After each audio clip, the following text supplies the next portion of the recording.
Assalamu alaikum class 3. Today we are starting our day 2 and our first subject is English B. We are going to do grammar tree page number 8. Today we have to do nouns number. Nouns में numbers का मतलब है single और plural.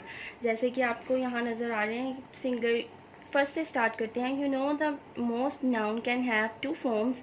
One form to show that the noun refer to one thing, animal और person. The noun is then said to be in a singular number.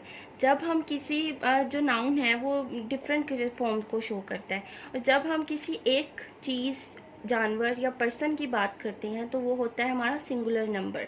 A table, a hand, a horse और a man. ये हो गया एक. Second में देखें, a second form to show that the noun refer to more than one और many things, animal और persons.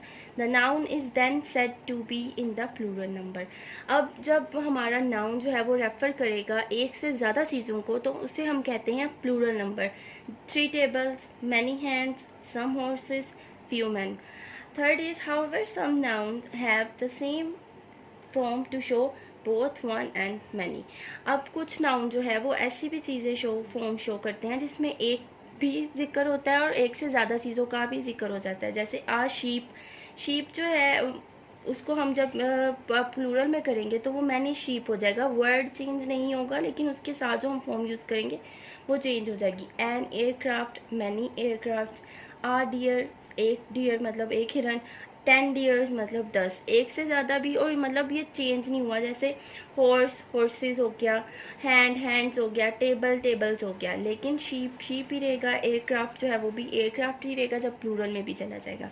अब नीचे कुछ सिंगल प्लूरल उन्होंने दिए हुए हैं, उनको आपने अच्छी तरह से याद करना है. जैसे ये फर्स्ट है, usually we simply add S to the singular. crow, crows, leg, legs, week, weeks, month, months. We add es to singular noun ending in ch, sh, s, double S और एक्स. जब हमारे पास ये सारे words आएंगे उनके साथ हम E S लगाकर प्लूरल बनाते हैं. जैसे gases, gas, gases, class, classes. Third is when the noun end in Y we drop the Y and add I E S. जब हमारे किसी वर्ड के एंड में वाई आता है तो हम उसको वाई को काट के उसकी जगह आई ई एस लगाते हैं और उसको प्लूरल चेंज करते हैं. उसके बाद उस थर्ड वाले का बी है, if there is a vowel before the Y we add only S. अगर हमारे पास वोवल आ जाता है, हमारे vowel words A E I O U होते हैं, तो अगर वाई से पहले हमारे पास वोवल वर्ड आ जाता है तो हम जस्ट एस लगाएंगे, आई ई एस नहीं लगाएंगे उसको सिंगुलर से प्लूरल में डिवर्ट करने के लिए.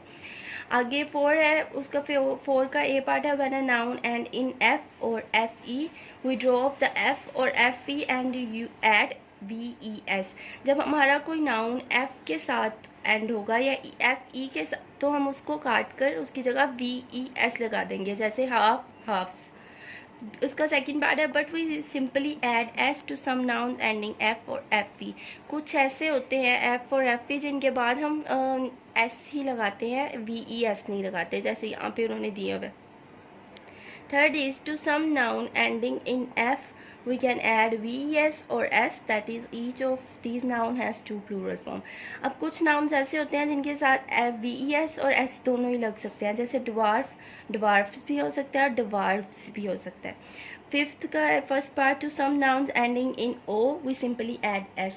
जो ओ के साथ एंड होते हैं नाउन उनके साथ हम जस्ट एस लगाते हैं, उनको प्लूरल में चेंज करते हैं. But to some nouns ending in O we have to add E S. कुछ ओज हमारे जो होते हैं, जो वर्ड्स हैं जो ओ के साथ एंड होते हैं उनके साथ हमें ई एस लगाना होता है. जैसे पोटैटो. अब ये सारे नंबर्स जो है ये आपने अच्छी तरह से याद करने हैं और ये भी याद रखना है कि कहाँ हमारे वी ई एस और कहाँ ई एस आता है. जस्ट अब इसकी फर्स्ट एक्सरसाइज है, हम वो चेंज करेंगे. Change the number of the following nouns from the singular to plural. अब यहाँ पे उन्होंने आपको दिया हुआ है, ये आपने इसको करना है, आपकी नोट्स में ही मेंशन है. Story, stories. Day, days. Watch, watches. Scarf, scarfs. F के बाद हमें वी ई एस लगाना है. Kite, kites. Calf, calfs. City, cities.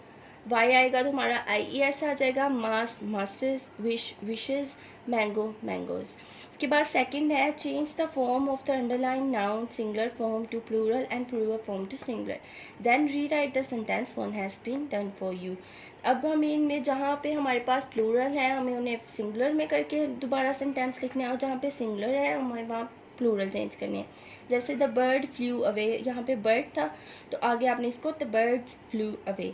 The man stood near the field and watch the boy play.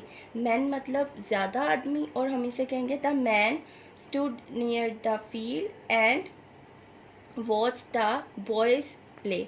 इसी तरह आपने ये सारा करना है। आपके इसमें आपके नोट्स में इसके सारे मेंशन किए हुए हैं, आपने वहाँ से देख के इसको अपनी कॉपी पे नीटली सॉरी बुक पे इसको इसके नीचे जो लाइंस आपको दी गई हैं वहाँ पे आपने इनको लिख देना है, प्लूरल को सिंगुलर में करके और सिंगुलर को प्लूरल में करके। यहाँ पे भी ये सारा आपका बुक पे होगा काम।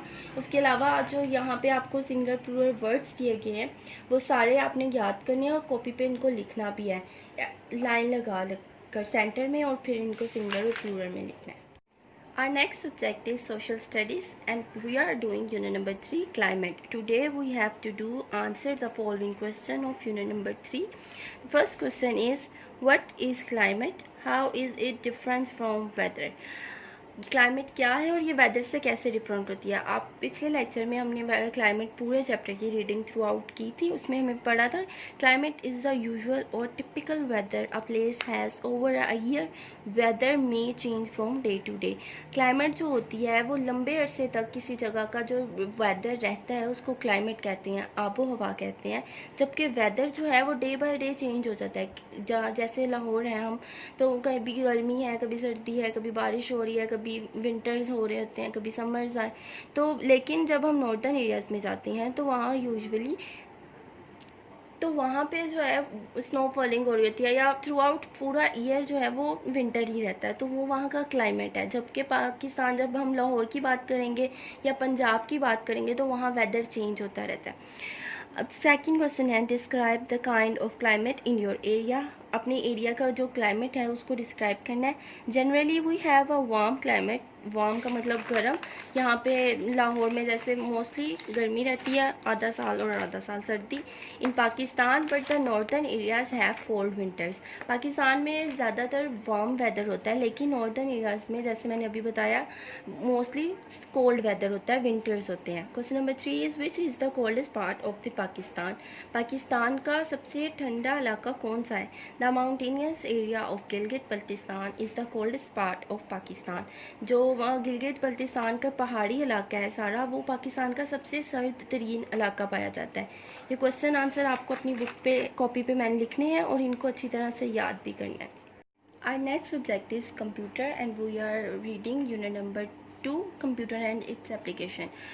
In previous lecture we have completed our question number 1 and 2, and today we have to do question number 3, 4, 5 and 6.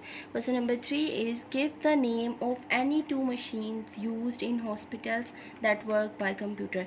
ऐसी दो मशीनों के नाम जो कंप्यूटराइज्ड हैं और हॉस्पिटल्स में यूज़ होती हैं। First is ECG and second is ultrasound. ये दोनों मशीनें कंप्यूटराइज्ड यूज़ होती हैं हमारे हॉस्पिटल्स में। Question number 4 is, how is traffic control on highway. जो ट्रैफिक है वो किस तरह कंप्यूटर सिस्टम से कंट्रोल की जाती है हाईवे की। The traffic on the highways is controlled through a computerised system. जो ट्रैफिक है हाईवेज की वो कंप्यूटराइज्ड एक प्रॉपर सिस्टम के थ्रू कंट्रोल की जाती है। Question number 5 is, what is the use of computers publishing and advertising. Publishing और एडवर्टाइजिंग में हमारा कंप्यूटर जो है वो क्या रोल प्ले करता है? Answer is colourful books, charts, advertisement, invitation cards and all design on computer. ये सारी चीज़ें जो है वो कंप्यूटर पे डिज़ाइन की जाती है। इनविटेशन कार्ड्स, हमारी बुक्स, चार्ट्स, ये सब चीज़ें जो हैं वो कंप्यूटर पर डिज़ाइन की जाती हैं। Question number 6 is, what benefit do the business traveller get from laptop. जो बिजनेस ट्रैवलर हैं उनको लैपटॉप से क्या बेनिफिट हासिल होता है? Laptops are used by business man. Laptops जो हैं वो बिजनेसमैन ट्रैवलिंग के दौरान यूज़ होते हैं, उनके लिए उसमें यूज़फुल होते हैं ताकि वो जो टाइम उनका ज़ाया होना होता है वो भी वो यूटिलाइज़ कर लेते हैं। आपको ये क्वेश्चन अपनी बुक कॉपीज़ को इस तरह रेडी करके क्वेश्चन नंबर 3, 4, 5, 6 मेंशन करके लिखना है, और बाकी के जो दो क्वेश्चन हैं वो भी आपने अच्छी तरह से याद करने हैं। Our next subject is math and we are doing exercise 2E, page number 96. Today we are going to do question number 15. Divide the following sums. Simple जैसे हम डिवाइड के क्वेश्चंस कर रहे हैं उसी पैटर्न से सॉल्व होंगे। हम ए वाला करेंगे सबसे पहले। वहाँ हमारे पास है 6 डिवाइडेड बाय 846।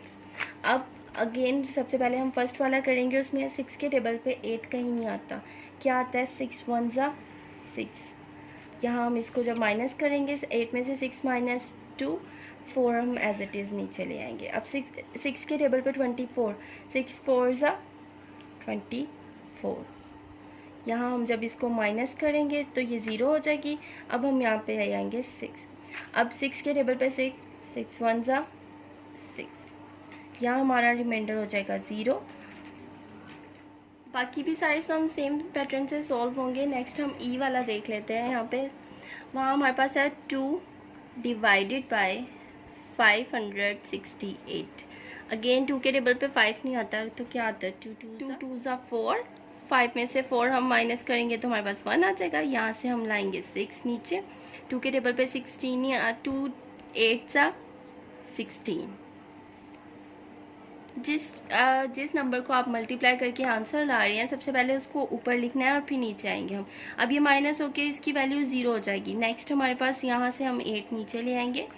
2 4 ज़ा 8, यहाँ पे हम 4 लिखेंगे। ये आपका आंसर और ये है हमारा रिमाइंडर 0। नेक्स्ट हमारे जो क्वेश्चन है ये सारे इसी पैटर्न से सॉल्व होंगे। नेक्स्ट हमारे पास हम क्वेश्चन नंबर 16 देख लेते हैं, वो भी उसी पैटर्न से सॉल्व होगा। हम इसका सेकंड वाला पार्ट देख लेते हैं, बी। वहाँ पे हमारे पास डिवीजन है 2 डिवाइडेड बाय 516। अब 2 के टेबल पे 5 नहीं आता, 2 2 ज़ा 4। यहाँ से हम इसको माइनस करेंगे, वहाँ से हम 1 नीचे ले आएंगे। अब 2 के टेबल पे 11 नहीं आता, लेकिन 2 5 ज़ा 10 आता है। हमें सबसे लीस्ट छोटा देखना है ना, जो पहले सबसे छोटा आता है, तो 10। 2 5 ज़ा 10। अब 11 में से हम 10 माइनस करेंगे, हमारे पास 1 बचेगा और वहाँ से हमारे पास आ जाएगा 6 नीचे। 2 के टेबल पे 16, 2 8 ज़ा 16। अगेन आपका जो रिमाइंडर होगा 0 और ये आपका आंसर होगा 258। इसी पैटर्न से हम अगला क्वेश्चन भी इसका सॉल्व कर लेते हैं। नेक्स्ट हम देख लेते हैं एफ वाला। एफ में हमारे पास है 3 डिवाइडेड बाय 795। सबसे पहले हम 7 को कर लेंगे। 3 के टेबल पे 7 नहीं आता, 3 2 ज़ा 6। जब हम इसको माइनस करेंगे तो यहाँ हमारे पास 1 आ जाएगा। यहाँ से हम इधर से लाएंगे 9। अब 3 के टेबल पे 19 नहीं आता तो क्या आता है, आप अपनी 3 6 ज़ा 18। यहाँ पे हम इसको माइनस करेंगे, 1 हमारे पास बचेगा, उधर से आएगा हमारे पास 15। अब 3 के टेबल पे 3 5 ज़ा 50। ये जब माइनस होगा हमारे पास रिमाइंडर हो जाएगा। इसी पैटर्न से आप इसके बाकी पार्ट करेंगे। क्वेश्चन नंबर 15 और 16 आपको अपने कॉपीज़ पे मेंशन करना है, जिस तरह आपने क्वेश्चन नंबर 14 किया था, और इसकी प्रैक्टिस भी करनी है। आप अपनी टेबल बुक से इसकी हेल्प ले सकते हैं। हमारा अगला सबक है उर्दू के। आज हमें उसमें पढ़ना है लफ्ज़ की इक़साम। सबसे पहले पेज नंबर 2 पे आपके पास है लफ्ज़ की तारीफ़। 2 या 2 से ज़्यादा हरूफ को आपस में मुनासिब तरीके से मिलाने, तरतीब से मिलाने से एक लफ्ज़ बन जाता है। मसलन जीम, सीन और बड़ी ए को आपस में मिला दें तो जिसे बन जाता है। लफ्ज़ एक से ज़्यादा हों तो अल्फाज कहलाते हैं। उसके बाद आपको नेक्स्ट पेज नंबर 4 पे लफ्ज़ की इक़साम पढ़नी है। लफ्ज़ की इक़साम हम रोज़मर्रा बोलचाल में अक्सर इस किस्म के कई अल्फाज अदा करते हैं। पानी वानी, चाय वाय, झूठ मूठ, गोल मोल वगैरह। इन अल्फाज में पानी, चाय, झूठ और गोल तो बामायनी अल्फाज हैं, मगर वानी, वाय, मोट और मोल बेमायनी अल्फाज हैं। उसके बाद लफ्ज़ की 2 इक़साम होती हैं। पहली कलमा, दूसरी महमल। कलमा ऐसा लफ्ज़ जिसके कुछ वाज़िया मायने हो कलमा कहलाता है, जैसे पानी, चाय, झूठ, गोल वगैरह। महमल ऐसा लफ्ज़ जिसके कुछ वाज़िया मायने ना हो महमल कहलाता है, मसलन वानी, वाय, मोट, मोल वगैरह। ये दोनों इक़साम आपने अपनी कॉपी में लिखनी है और इसके साथ लफ्ज़ की तारीफ़। सबसे पहले आपको लफ्ज़ की तारीफ़ लिखनी है। इस तरह अपनी कॉपी पे इसकी हेडिंग देख के लफ्ज़ की तारीफ़, उसमें आपने इधर से या ये पूरी डेफिनेशन लिखनी है। उसके बाद नेक्स्ट हेडिंग आपने देनी है लफ्ज़ की इक़साम। उसमें आपने यहाँ से लिखना है लफ्ज़ की 2 इक़साम होती हैं, कलमा और महमल, और कलमा और महमल की इसी तरह नीचे यहाँ पे आपने लफ्ज़ की इक़साम लिखकर पहली आपने यहाँ लिखनी है कलमा और सेकंड आपकी होगी महमद, और इसके आगे आपने इनकी डेफिनेशन लिख देनी है। और ये जो हमने ऊपर पढ़ी है ये आपने अच्छी तरह से इसको याद करना है। उसके बाद आपके नोट्स पे लफ्ज़ की तारीफ फॉर एग्ज़ाम को आपको अच्छी तरह याद करना है, और जिस तरह मैंने ये बताया ये सारा आपने कॉपी पे इसी तरह लिख कर इनको अच्छी तरह से याद कर लेना है।